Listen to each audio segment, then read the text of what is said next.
Decoding new income tax bill 2025 क्या बदलेगा, किसे होगा फायदा और सरकार का क्या है लक्ष्य। लोकसभा में आज वित्त मंत्री निर्मला सीतारमण ने एक ऐतिहासिक फैसला लेते हुए आयकर विधेयक 2025 को सदन में पेश किया।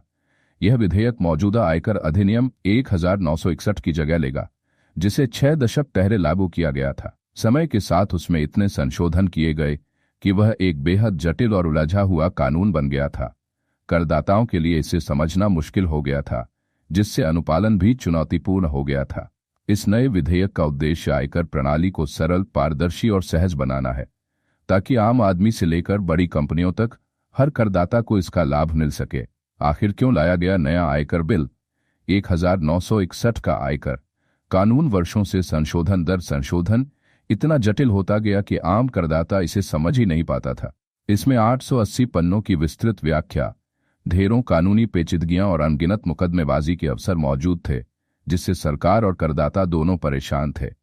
कई बार ऐसा होता था कि करदाताओं को कानून की धारा और उपधाराओं को समझने के लिए विशेषज्ञों का सहारा लेना पड़ता था।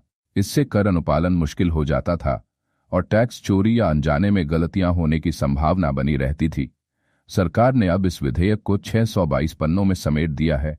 कई जटिल शब्दों को सरल कर दिया गया है और पुराने गैर जरूरी प्रावधानों को हटा दिया गया है। आयकर विधेयक 2025 में क्या क्या बदलेगा?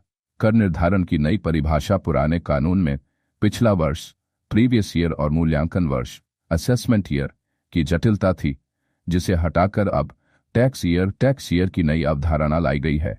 अब वित्तीय वर्ष 1 अप्रैल से 31 मार्च तक ही रहेगा, जिससे करदाता के लिए कर निर्धारण आसान हो जाएगा। यदि कोई व्यवसाय बीच में शुरू होता है तो उसका कर निर्धारण उसी वित्त वर्ष के अनुसार होगा। आसान और स्पष्ट भाषा का उपयोग। इस बार सरकार ने कानून की भाषा को सरल करने पर विशेष ध्यान दिया है। पुराने आयकर कानून में जटिल कानूनी शब्दों का इस्तेमाल किया गया था, जो आम करदाता के लिए समझना बेहद मुश्किल होता था। उदाहरण के लिए, नोटविथस्टैंडिंग जैसे भारी भरकम शब्दों को हटाकर इररिस्पेक्टिव ऑफ एनीथिंग किया गया है, जिससे कानून को पढ़ना और समझना ज्यादा आसान होगा। डिजिटल संपत्तियों पर स्पष्टता। नए विधेयक में यह साफ कर दिया गया है कि क्रिप्टो करेंसी और अन्य डिजिटल एसेट्स को अब कैपिटल एसेट की श्रेणी में रखा जाएगा और उन पर कर लगाया जाएगा। इससे इस क्षेत्र में भ्रम की स्थिति समाप्त होगी और सरकार को कर संग्रह में भी आसानी होगी। टीडीएस और प्रिजम्पटिव टैक्सेशन को आसान बनाया गया।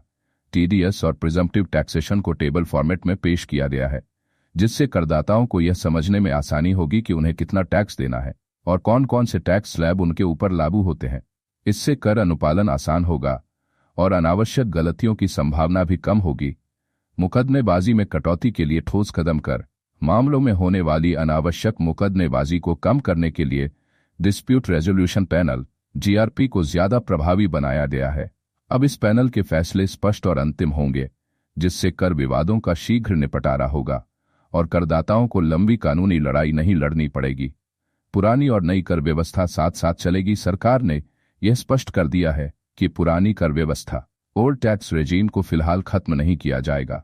इसका अर्थ यह है कि करदाता को यह विकल्प मिलेगा कि वह पुरानी कर व्यवस्था को अपनाए या नई कर व्यवस्था के तहत टैक्स भरे। इससे लोगों को अधिक लचीलापन, फ्लेक्सिबिलिटी मिलेगा और वे अपनी सुविधा के अनुसार कर योजना बना सकेंगे। लंबित कर मामलों का समाधान होगा। सरकार ने स्पष्ट कर दिया है कि नया विधेयक पहले से लंबित कर मामलों को प्रभावित नहीं करेगा। जिन मामलों का निपटारा पहले के कानून के अनुसार हो रहा है, वे उसी प्रक्रिया के तहत पूरे किए जाएंगे। इसका अर्थ यह है कि पुराने कर विवादों को नए कानून के आधार पर खत्म नहीं किया जाएगा, बल्कि उनका समाधान पुराने कानून के अनुसार ही होगा। अब आगे क्या? लोकसभा में नया आयकर विधेयक पास हो चुका है, लेकिन अभी यह कानून नहीं बना है। इसे अब सिलेक्ट कमेटी के पास भेजा जाएगा। समिति इसमें जरूरी बदलाव सुझाएगी, जिसके बाद इसे फिर से संसद में पेश किया जाएगा। संसद से पारित होने के बाद यह विधेयक राष्ट्रपति के हस्ताक्षर के लिए जाएगा और राष्ट्रपति की मंजूरी के बाद इसे आधिकारिक रूप से लागू कर दिया जाएगा। फिलहाल लोकसभा की कार्यवाही 9 मार्च तक स्थगित कर दी गई है और 10 मार्च को बजट सत्र के दूसरे चरण की शुरुआत होगी। तब तक इस विधेयक पर विस्तृत चर्चा की जाएगी और जरूरी सुधारों पर काम होगा। क्या बदलेगा? आम करदाता के लिए कर प्रणाली अधिक सरल और पारदर्शी होगी, जिससे कर अनुपालन आसान होगा। डिजिटल संपत्तियों पर कर नियमों की स्पष्टता मिलेगी, जिससे निवेशकों को राहत मिलेगी। कर विवादों का समाधान जल्दी होगा, जिससे मुकदमेबाजी में कमी आएगी और सरकार को कर संग्रह में सहूलियत होगी। आयकर रिटर्न भरना आसान और कम समय लेने वाला होगा, क्योंकि जटिल कानूनी शब्दों को हटा दिया गया है। करदाताओं को पुरानी और नई कर व्यवस्था में से किसी एक को चुनने की स्वतंत्रता होगी, जिससे उन्हें अपनी वित्तीय योजना बनाने में आसानी होगी।